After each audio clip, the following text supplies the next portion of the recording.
গত 8ই ডিসেম্বর সোমবার রাজধানীর মোহাম্মদপুরের শাহজাহান রোডের একটি বাসায় গৃহকর্মী কর্তৃক লাইলা আফরোজ, যার বয়স 48, তার মেয়ে নাফিসা 15 নৃশংসভাবে খুন হন।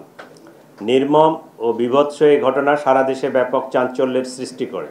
প্রাথমিকভাবে জানা যায়, ঘটনার দিন সকাল 7:51 হতে উক্ত বাসায় গৃহকর্মী আয়েশা প্রবেশ করেন এবং 9:35 সময় সে বাসা ত্যাগ করে। ধারণা করা হয় এই সময়ের মধ্যে উক্ত নৃশংস ঘটনা সংঘটিত হয়েছে। এই ঘটনায় নিহত লাইলা আফরোজের স্বামী বাদী হয়ে মোহাম্মদপুর থানায় একটি হত্যা মামলা দায়ের করে।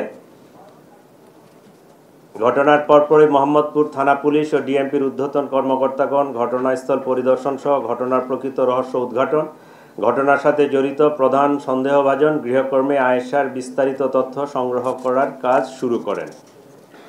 তদন্তে জানা যায়, সন্দেহভাজন গৃহকর্মী আয়েশা ঘটনার 3 দিন পূর্বে উক্ত বাসায় গৃহকর্মীর কাজ নেয়।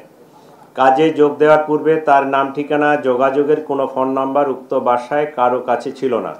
সন্দেহভাজন আয়েশাকে শনাক্ত করার জন্য পুলিশ উক্ত ভবনের আশেপাশের সিসিটিভি ফুটেজ সংগ্রহ বিশ্লেষণ করে, কিন্তু কাজে আসা যাওয়ার সময় সে মুখ ঢেকে রাখত এবং তার চেহারা শনাক্ত করা সম্ভব ছিল না। এমনকি তার বাসার ঠিকানাও কেউ জানত না। এক পর্যায়ে আয়েশা সম্পর্কে কোনো তথ্য না পেয়ে মোহাম্মদপুর থানায় গত 1 বছরে গৃহকর্মী কর্তৃক চুরির ঘটনাসমূহ পর্যালোচনা করা হয় এবং তার গলায় যে পোড়া দাগ এবং জেনেভা ক্যাম্প এলাকায় থাকে আয়েশা নামের এক গৃহকর্মীর খোঁজ পাওয়া যায়। সে গত জুলাই মাসে মোহাম্মদপুর থানার হুমায়ুন রোডের এক বাসায় চুরির ঘটনায় জড়িত ছিল। সংশ্লিষ্টদের সাথে কথা বলে প্রাপ্ত তথ্য যাচাই বাছাই করে আয়েশার সাথে যোগাযোগের একটি মোবাইল নম্বর পাওয়া যায়। সেটি 2025-এর জুলাই মাসের ঘটনা। উক্ত নম্বরে যোগাযোগ করলে জানা যায়, তার মোবাইল নম্বরটি কখন কে ব্যবহার করেছেন তিনি সঠিক মনে করতে পারছেন না। তবে কিছুদিন পূর্বে তার ফোনের ডিসপ্লে নষ্ট থাকায় রাব্বি নামে তার এক ছোট ভাইকে ঠিক করার জন্য দেয়। এ সময় সিমটি রাব্বির ফোনে ব্যবহার করা হয়ে থাকতে পারে। এভাবে রাব্বিকে শনাক্ত করা হয়। তিনি জানান, রাব্বির স্ত্রীর নাম আয়েশা, সে মানুষের বাসায় গৃহকর্মীর কাজ করে। আরও জানা যায়, তারা জেনেভা ক্যাম্পে ভাড়া বাসায় থাকে। এভাবে ঘটনার 24 ঘন্টার মধ্যে হত্যাকারী আয়েশার পরিচয় নিশ্চিত হওয়া যায়। আয়েশাকে গ্রেফতার করার জন্য পুলিশ প্রথমে হেমায়েতপুর তার মায়ের বাসায় অভিযান পরিচালনা করে, কিন্তু তার মা জানান তারা রাত্রে বাসায় ছিল কিন্তু সকালবেলা বের হয়ে গেছে।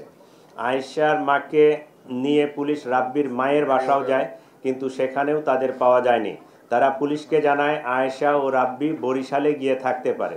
এক পর্যায়ে তাদের নিকট প্রাপ্ত তথ্য প্রযুক্তির সহায়তায় পটুয়াখালীর দুমকি থানাধীন প্রত্যন্ত নলুয়া এলাকায় অভিযান পরিচালনা করে পুলিশ, কিন্তু সেখানেও তাদের পাওয়া যায়নি।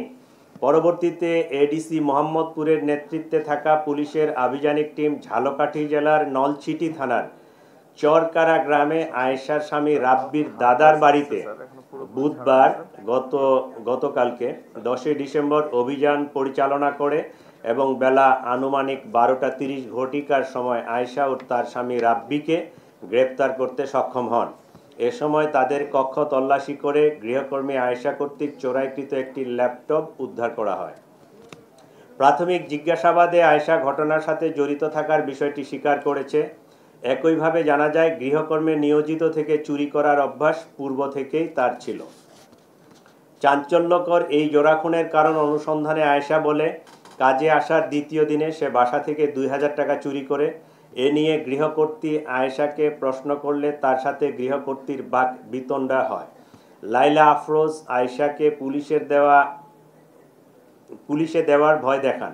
চতুর্থ দিন কাজে আসার সময় আয়েশা বাসা থেকে একটি সুইচ গিয়ার চাকু নিয়ে আসে।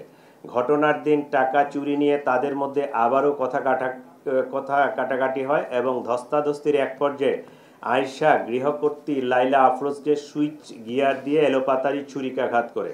এ সময় তাদের মেয়ে নাফিসা তার মাকে বাঁচাতে এগিয়ে এলে তাকেও ছুরিকাঘাত করা হয়। ছুরিকাঘাতের ফলে অতিরিক্ত রক্তক্ষরণে মা ও মেয়ে দুজনেই মারা যান বলে প্রাথমিকভাবে প্রতীয়মান। ঘটনার সময় আয়েশা নিজেও আহত হয় এবং রক্তমাখা কাপড় চোপড় পাল্টিয়ে মেয়ে নাফিসার স্কুল ড্রেস পরে বাসা থেকে বের হয়ে যায়। যাওয়ার সময় ব্যাকপ্যাকে একটি ল্যাপটপ, মোবাইল ফোন আরও কিছু জিনিসপত্র নিয়ে যায়। বাসা থেকে বের হয়ে সে সোহরাওয়ার্দী মেডিকেলের ভিতরে গিয়ে পুনরায় কাপড় পাল্টিয়ে তার নিজের কাপড় পরিধান করে সে সাভারের উদ্দেশ্যে রওনা হয়। পরবর্তীতে সে চুরি করা ফোন ও রক্তাক্ত কাপড় চোপড় সিংগাইর ব্রিজ হতে নদীতে ফেলে দেয়। এই ছিল মোটামুটি আয়েশা সম্পর্কে। এটা একদমই ক্লুলেস একটা ঘটনা ছিল। সে মোবাইলও ইউজ করতো না, ছবি টবি কিছুই ছিল না, কিন্তু তার এই যে গলার সাইডে যে পুরা দাগটা, এইটাই আমাদের একটা ক্লু। কারণ এই পুরা দাগ নিয়ে এর আগে এই মহিলা জুলাই 25-এ ধরা পড়ছিল। এইটা আমাদের থানায় একটা মোহাম্মদপুর থানায় জিডি ছিল।